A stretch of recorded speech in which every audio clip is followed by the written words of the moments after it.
Les amis, bonjour à tous, très heureux de vous retrouver pour la dernière vidéo de 2025 que vous verrez probablement en 2026. J'espère que vous avez passé de bonnes fêtes, donc bonne année pour ceux qui me verront en 2026, joyeux Noël ou joyeuses fêtes pour ceux qui verront cette vidéo en 2025. Très heureux de vous retrouver et aujourd'hui vidéo importante puisqu'on va parler du Real qui va mal. Le constat c'est que ce Real est malade, il faut une révolution.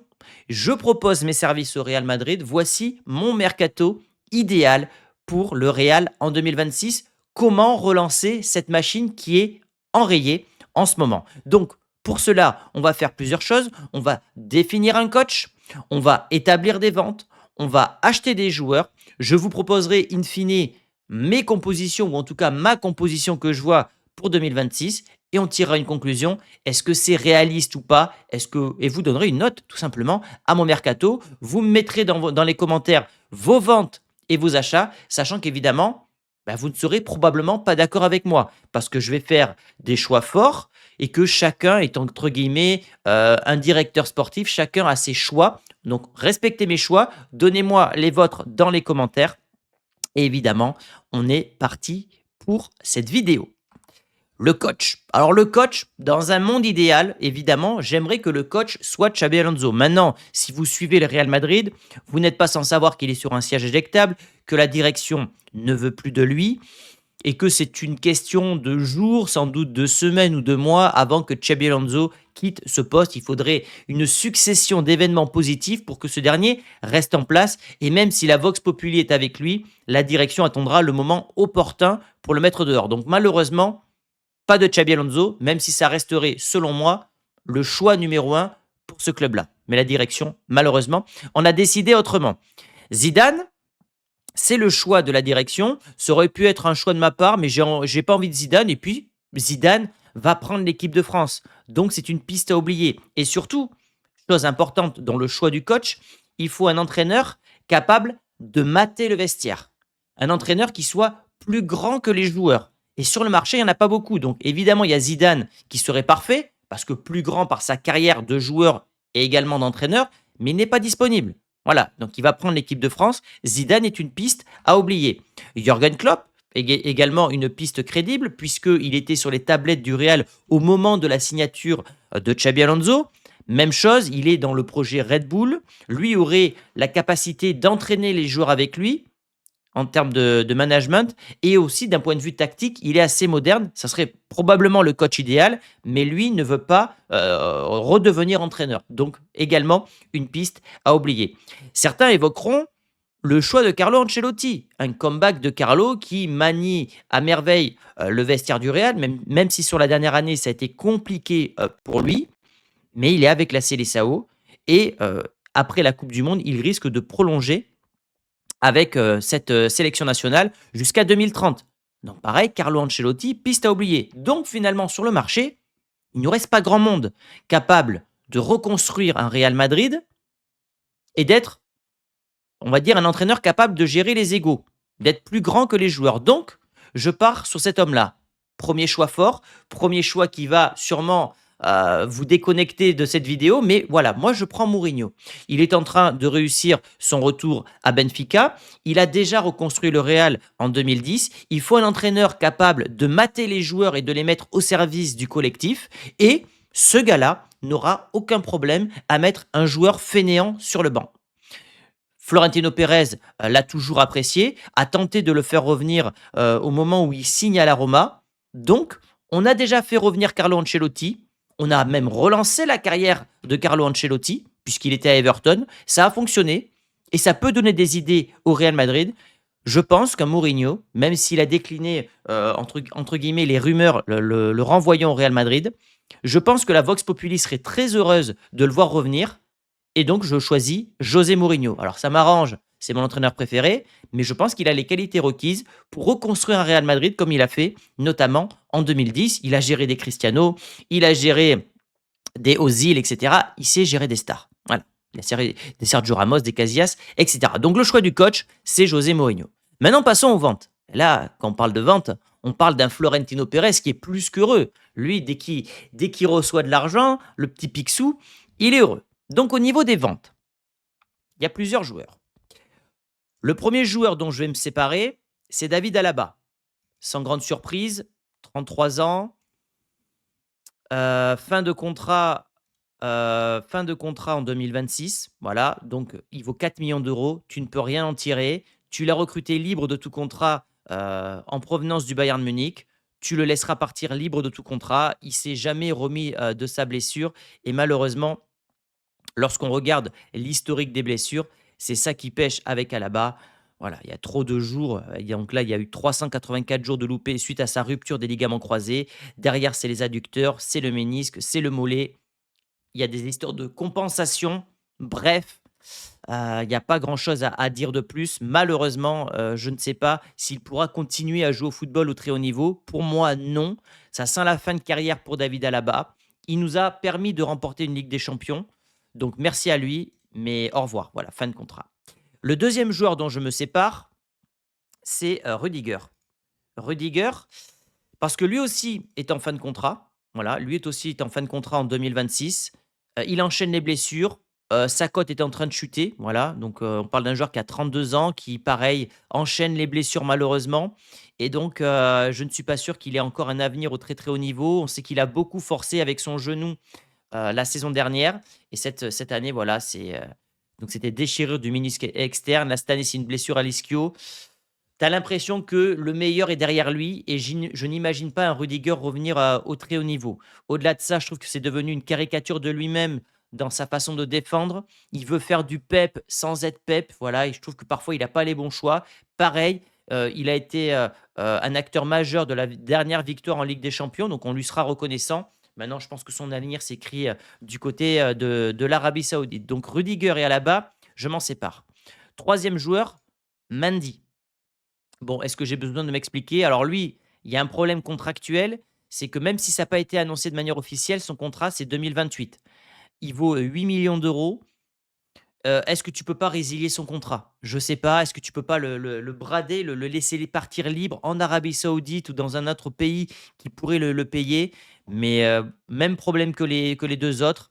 Un historique de blessures qui est tout bonnement catastrophique, voilà. Le nombre de matchs manqués est indécent, le nombre de jours d'absence, c'est lunaire et c'est toujours des blessures musculaires, des problèmes à la cuisse. On ne peut plus rien tirer de ce joueur-là. Dommage, il a que 30 ans.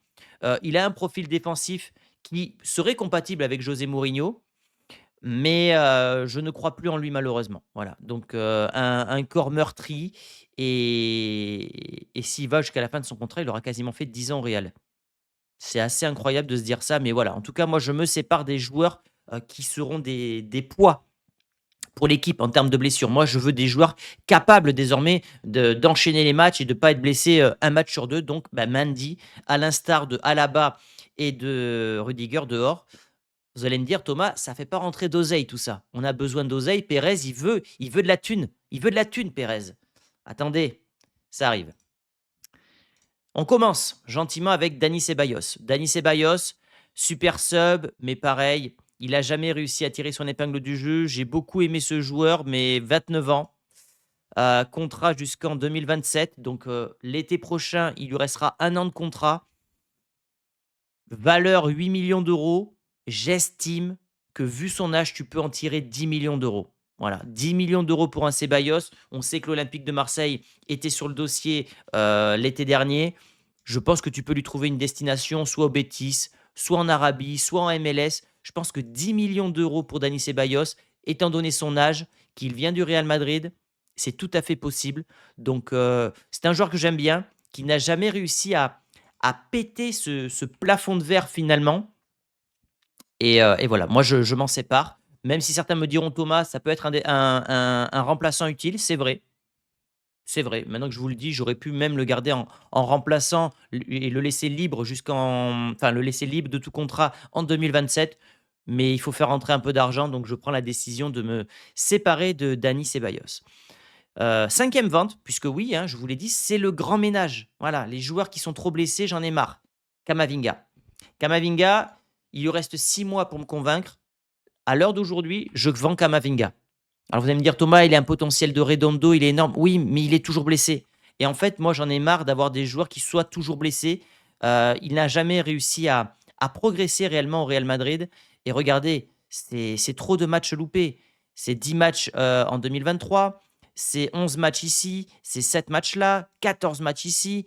Heu, ouais, en 2025, il a loupé, je vais vous dire, 21 plus, 6, ça fait 27. Il a loupé plus de 30 matchs.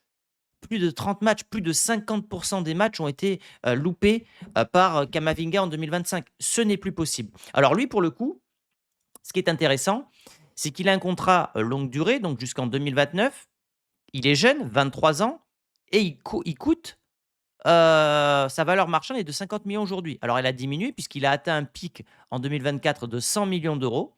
Aujourd'hui, son prix a chuté étant donné qu'il est constamment blessé. Club potentiellement intéressé, Liverpool. Je pense qu'il y a moyen de le vendre en première ligue à un City, à un Liverpool. 50 millions d'euros, je pense que ça part plutôt facilement. C'est un choix fort. Certains me diront qu'il faut garder des jeunes comme ça à fort potentiel. J'ai l'impression qu'il a fait le tour avec le Real, qu'il n'a jamais été en mesure d'être un titulaire indiscutable. Ça fait malheureusement, enfin ça fait 5 ans qu'il est là. En 5 ans, est-ce que vous avez vu Kamavinga progresser, enchaîner 10 matchs et vous dire c'est un titulaire à part entière? Non, donc je m'en sépare. Je me sépare également de Brahim. Alors Brahim, pour plusieurs raisons, même s'il est en train de cartonner actuellement en Coupe d'Afrique des Nations, il a réussi une saison en tant que super sub. Il n'a pas le profil pour être titulaire. Maintenant, certains me diront ouais, mais en tant que remplaçant, il sera toujours utile. Certes, mais il y a d'autres profils qui vont arriver dans mes recrues et qui vont avoir un profil trop similaire avec lui. Donc voilà, je prends la décision de le vendre. Il a 26 ans. Il a un contrat jusqu'en 2027, donc mine de rien, il faut faire attention. Donc il sera à un an de la fin de son contrat et il vaut 35 millions d'euros. J'estime, pareil, qu'on peut en tirer 40 millions d'euros vu son âge, vu le fait qu'il joue au Real Madrid, qu'il est polyvalent, qu'il est la star du Maroc, qui est un pays en vogue, qu'il est sponsorisé, soutenu, équipementier Adidas. Tout ça me fait dire que on peut en tirer 40 millions d'euros. Voilà, donc c'est un joueur pareil, limité pour le Real Madrid, qui n'a jamais pété ce plafond de verre. Et j'estime que voilà, on a fait le tour avec lui et qu'il faut désormais passer à autre chose. Nouvelle vente, Valverde. Alors là, ça, c'est un choix fort également, mais je le mets sur le marché.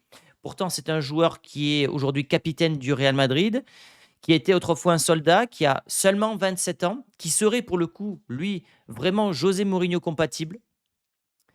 Mais il a trahi l'institution. Il a été l'un des commanditaires qui ont voulu faire sauter Xabi Alonso. Et quand tu as un traître dans ton effectif, hein, c'est comme Mourinho quand il avait la top, il faut s'en séparer. Donc je me sépare de Valverde. Je n'ai pas oublié ce qu'il a fait évidemment. Contrat jusqu'en 2029. Il cote à 120 millions d'euros.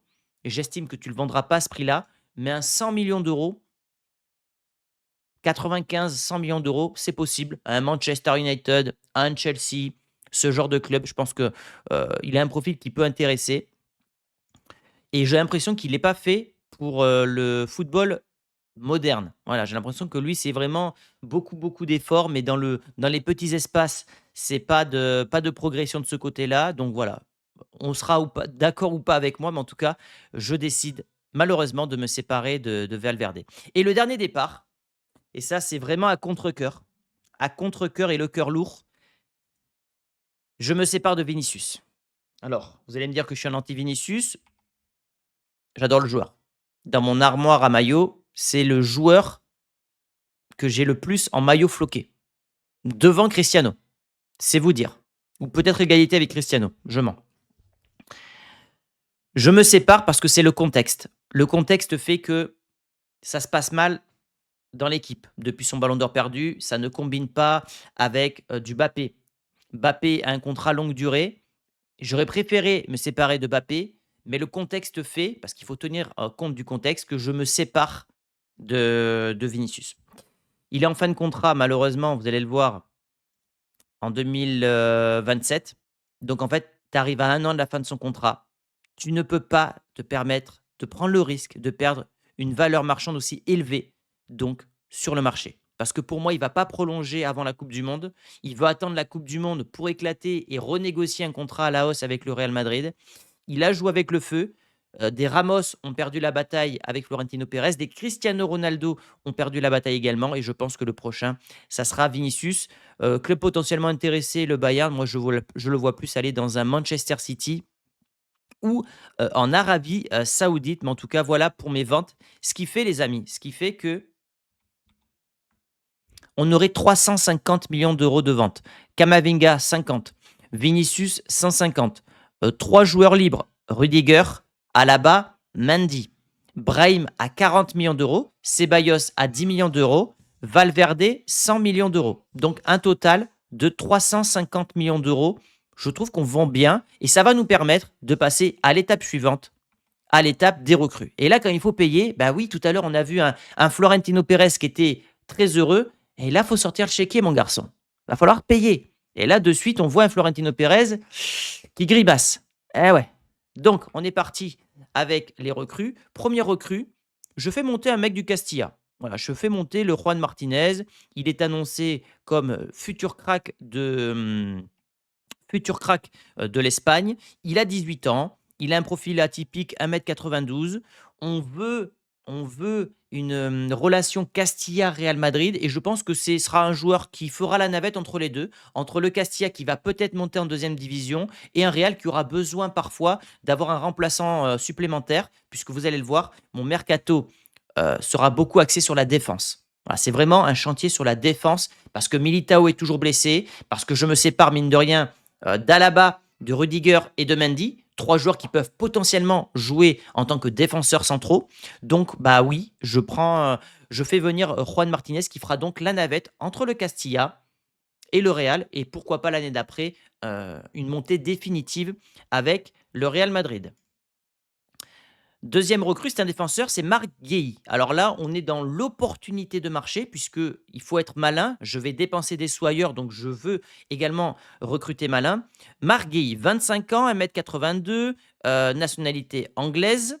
On a l'habitude désormais au Real Madrid. Il joue du côté de Crystal Palace. Il peut jouer dans les deux postes au niveau de la charnière centrale, même s'il est droitier. Donc moi, je le verrai jouer dans les deux postes. Valeur estimée 55 millions d'euros, mais surtout, la donnée très importante, c'est que vous le voyez, contrat jusqu'en 2026. Ce qui veut dire que demain, ou au moment où vous regardez cette vidéo, le Real peut d'ores et déjà contacter Marc Guéhi et le convaincre. C'est un Anglais. Il cartonne en première ligue. Il est jeune. Il a une forte valeur marchande. Je pense qu'il a tous les critères pour être recruté par le Real Madrid. Donc, en tout cas, moi, je le prends parce que vous allez voir que le joueur d'après va me coûter très cher. Donc, je prends Marc Guéhi. Vous le voyez, sa cote, sa valeur marchande ne cesse de progresser.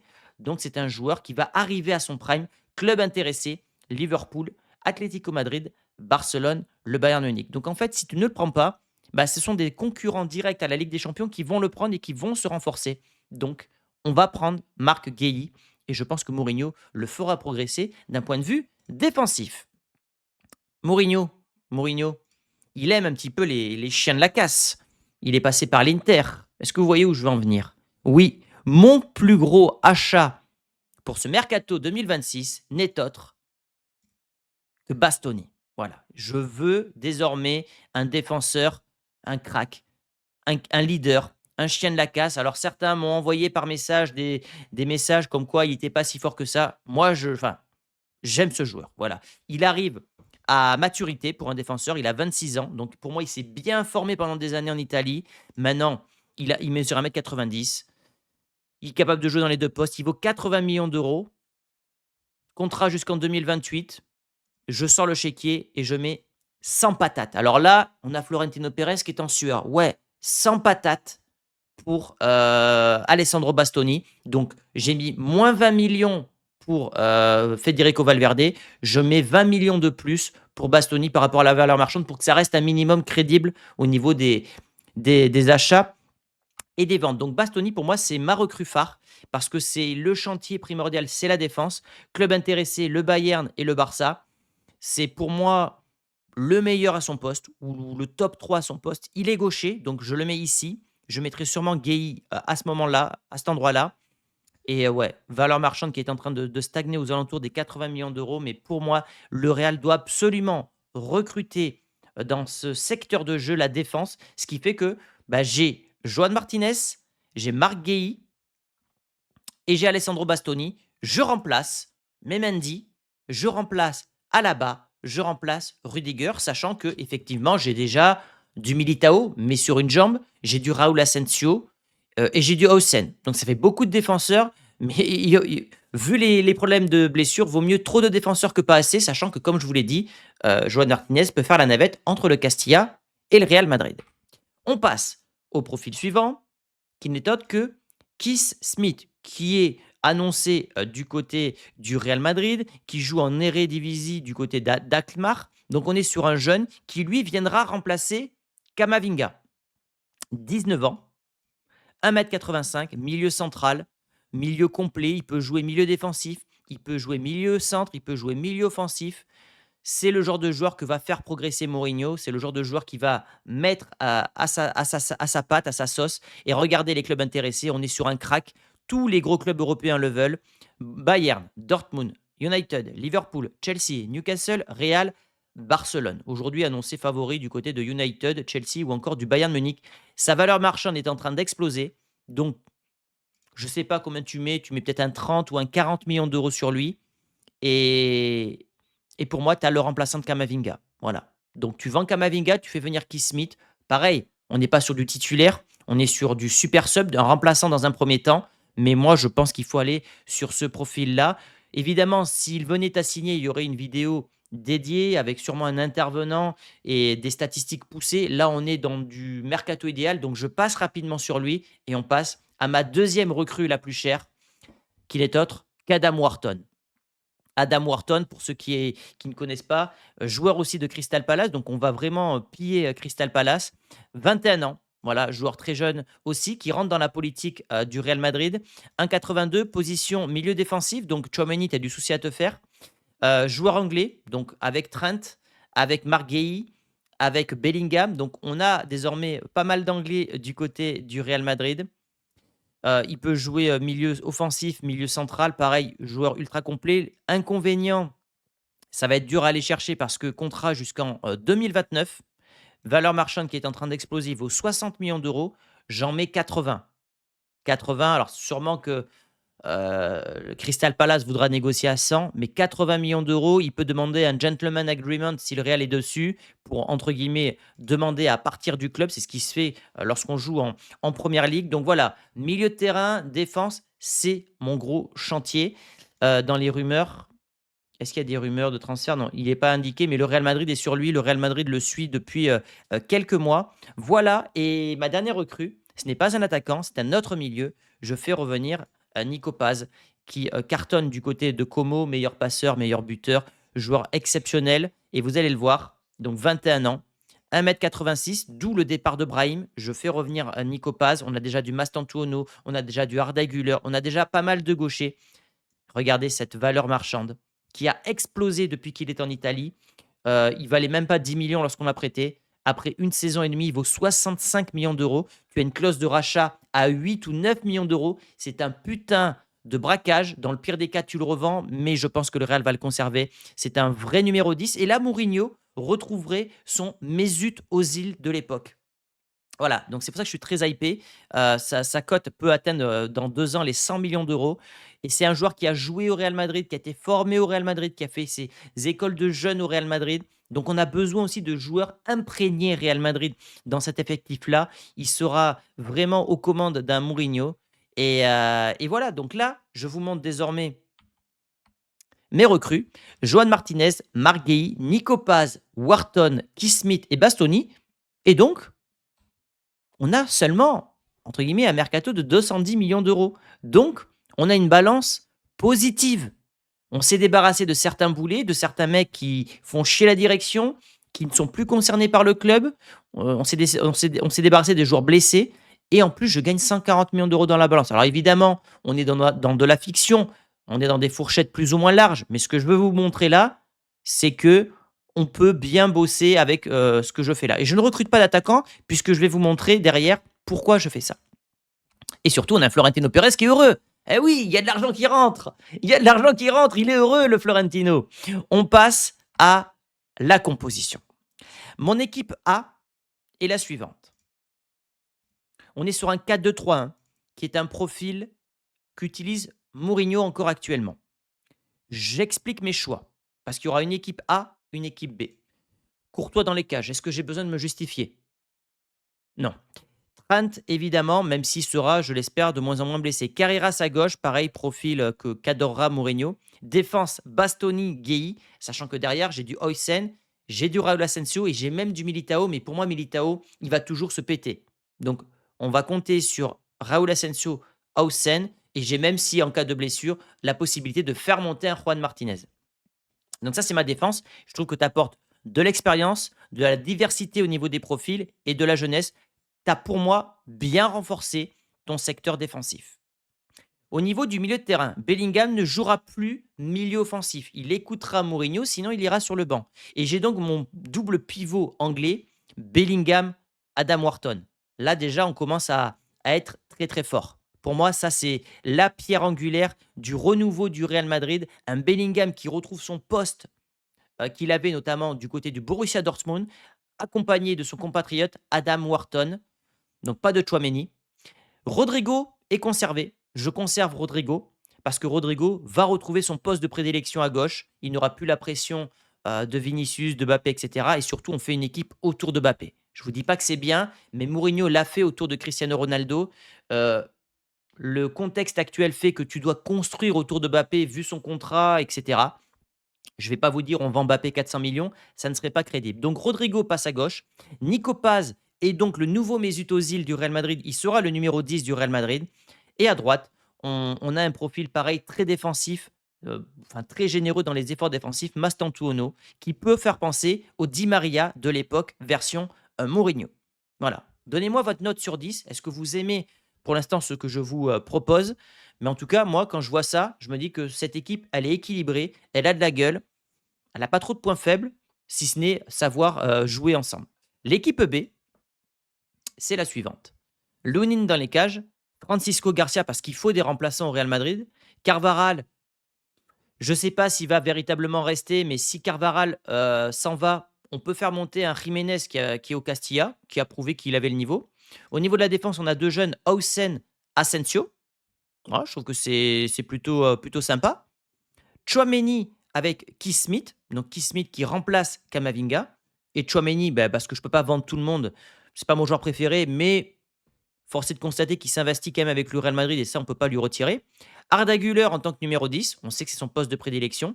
Hendrik revient du côté de l'Olympique lyonnais. Je peux le faire jouer à droite, puisqu'il a déjà joué à droite avec le Real. C'est pas exceptionnel, mais ça peut dépanner. Mbappé à gauche, parce qu'on le sait, Mbappé ne sortira jamais du 11. Voilà, il faut l'accepter. Je vous dis pas que c'est bien, mais il faut l'accepter. Et Gonzalo Garcia devant. Voilà. Donc on n'est pas sur un mercato où on dépense 500 millions d'euros. Évidemment que j'aurais préféré dépenser un peu plus, prendre un Haaland par exemple.